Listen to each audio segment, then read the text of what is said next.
So I get asked all the time about the concept of incidental inclusion, and while it is a feature in the Copyright Act that does allow the use of copyrighted materials without permission, I always caution clients to not rely on that. Okay. Essentially, it has to be incidental, it has to be not deliberate. So that means that if you if you intend it to be there, then you can't really rely on incidental inclusion. Also called the de minimis in other jurisdictions, de minimis use. The distinction of what is considered incidental inclusion is a legal distinction and should really be made by the lawyer.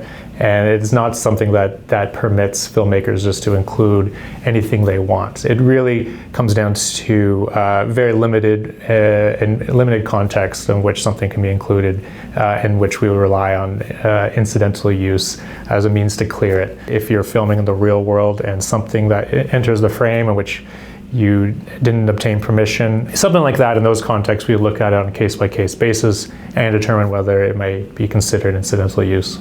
The Copyright Act also includes exceptions to copyright infringement, which is called fair dealing. Now, fair dealing has a very separate legal analysis than incidental use.